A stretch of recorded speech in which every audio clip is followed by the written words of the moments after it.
Good evening to all of my students. Lockdown की वजह से क्लासेस तो हम कर नहीं पा रहे, तो मैंने अपने मोबाइल की हेल्प से कुछ वीडियो बनाई है मैथ्स के लिए रिगार्डिंग। होपफुली आप सभी को समझ में आएगी। ठीक है, तो हमारा आज मैंने पहले टॉपिक स्टार्ट कर रहा हूँ मैं 12th क्लास का, matrices.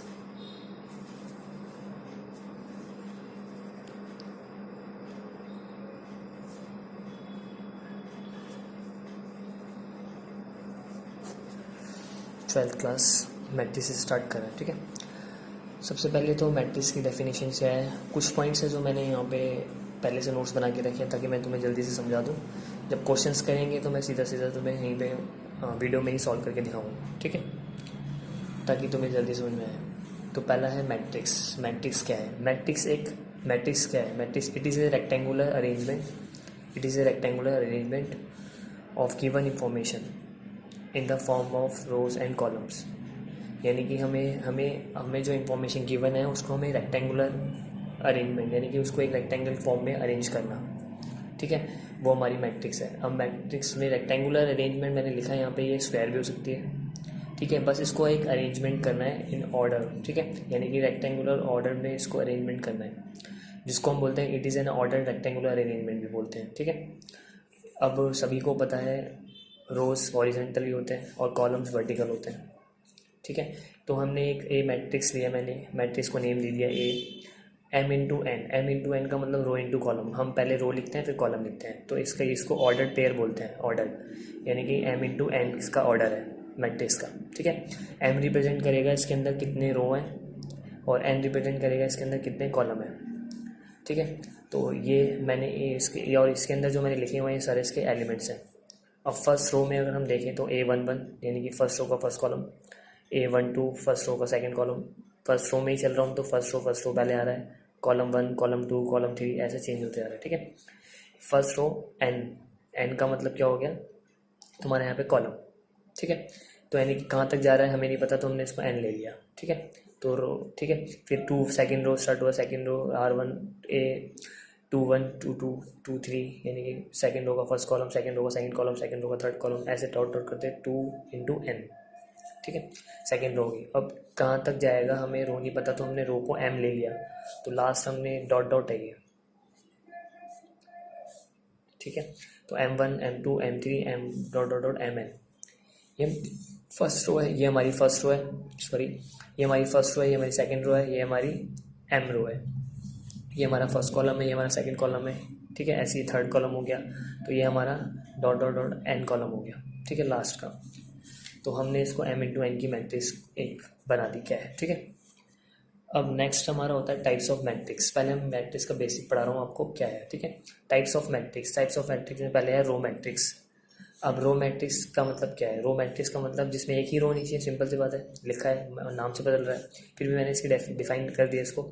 It has only one row, जिसके अंदर एक ही रो होगी वो हमारी रो मैट्रिक्स है। जैसे ये रो एक कॉलम मैट्रिक्स में एक सिंगल कॉलम होना चाहिए, it has only one column. ठीक है, ऐसी डायगोनल मैट्रिक्स का मतलब क्या है? It's non diagonal elements are zero.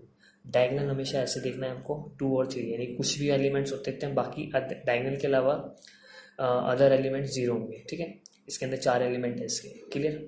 Diagonal elements में एक बार और बोल रहा हूँ, डायगोनल में 2 3 यानी कुछ भी हो सकता है, कोई भी नंबर हो सकता है, लेकिन बाकी जीरो होने चाहिए। ठीक है,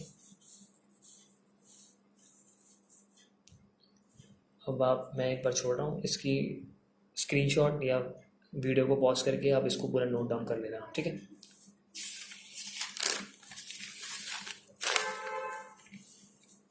नेक्स्ट पेज चलते हैं। अब है स्क्वायर मैट्रिक्स। स्क्वायर मैट्रिक्स क्या होता है? A matrix in which the number of rows and number of columns are equal.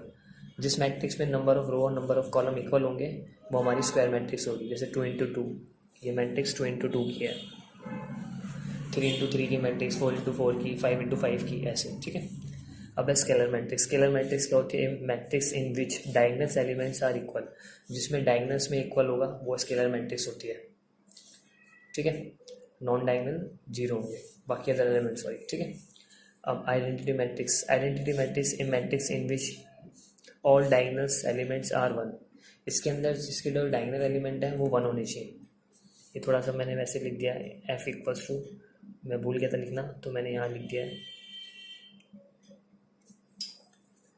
ठीक है, अगर फिर भी समझ में आया मैं नीचे लिख रहा हूँ एक बार। 1 1, इसके डायगोनल में 1 1 होगा, बाकी 0 0 हो जाएगा। ठीक है, ये पॉइंट नंबर 6 का है हमारा। तो एफ मैट्रिक्स हो गया। डायगोनल में 1 1 होगा, बाकी 0 होगा। ठीक है, ये 1 1 होना जरूरी है आइडेंटिटी इसके लिए। अब है जीरो मैट्रिक्स या नल मैट्रिक्स, जिसके अंदर सारे एलिमेंट्स 0 होंगे। A matrix in which all elements are 0। ठीक है, ये आप देख लेना एक बार।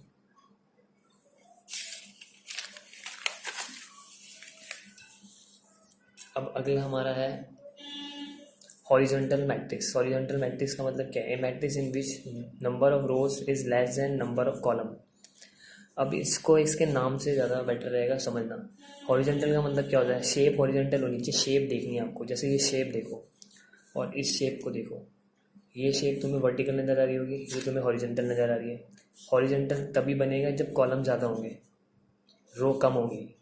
इसका मतलब a matrix in which number of row is less than, number of row less than, कम होगी नंबर ऑफ कॉलम से।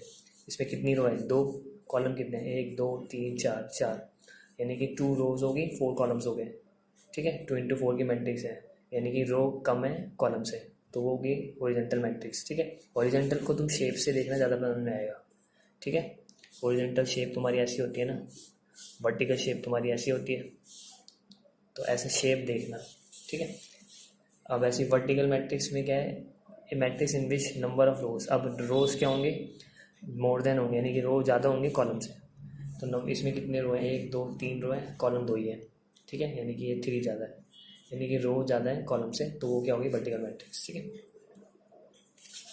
ये तो हमारी टाइप्स ऑफ मैट्रिक्स हो गई। ठीक है, टाइप्स ऑफ मैट्रिक्स के बाद मैंने एक क्वेश्चन लिया, जैसे ए मैट्रिक्स है, मैंने क्वेश्चन ले लिया, एक मैट्रिक्स लिख दी, कुछ भी ले लिया। ठीक है, अब इसके अंदर कितने रो हैं? 1 2 3, 3 रो है इसके अंदर। कॉलम कितने हैं? 1 2 3 4, तो 3 × 4 की मैट्रिक्स है। ठीक है, यहाँ पर पूछा आपको order of the matrix. Matrix का ऑर्डर क्या है? 3 × 4। ठीक है, number of elements, number of element निकालने के लिए 3 × 4, जो भी ऑर्डर पेयर है उसको मल्टीप्लाई कर दो। 3 × 4 = 12, तो नंबर ऑफ एलिमेंट बदल जाएंगे। ठीक है, दूसरा वेरीफाई करना है, इनमें काउंट कर लो 1 2 3 4 5 6 7 8 9 10 11 12।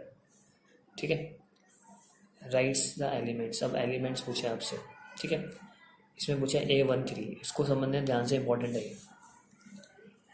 ठीक है, A13 का मतलब क्या हो गया? First row third column. हम इसको ऐसे रीड करते हैं, रो इंटू कॉलम होता है, तो याद रखना रो कॉलम, तो first row third column. First row ये रहा, फर्स्ट रो ये रहा, थर्ड कॉलम ये रहा, फर्स्ट रो में थर्ड कॉलम में ये आ रहा है, 3 हो गया। Second row second column, second row ये रहा, सेकंड रो ये रहा, सेकंड रो ये रहा, सेकंड कॉलम ये रहा, सेकंड रो सेकंड कॉलम, तो कौन सा हो गया हमारा? 4। ठीक है, third row first column, third row मेरा ये रहा, फर्स्ट कॉलम मेरा ये रहा, थर्ड रो का फर्स्ट कॉलम, तो इसका मेरा 6। ठीक है, फिर मेरा second row third column, second row मेरा ये रहा, थर्ड कॉलम मेरा ये रहा, तो मेरा हो गया -2।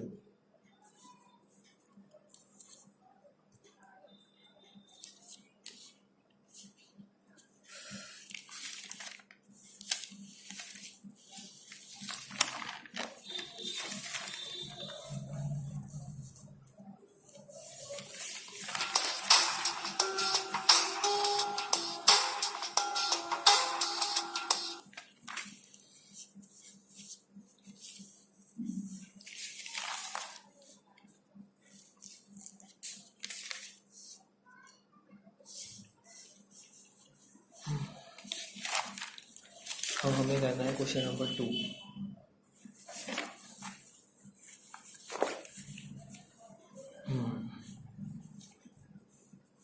अब देखो, अब क्वेश्चन नंबर 2, फर्स्ट तो आपको मैंने समझा दिया क्या करना था हमें।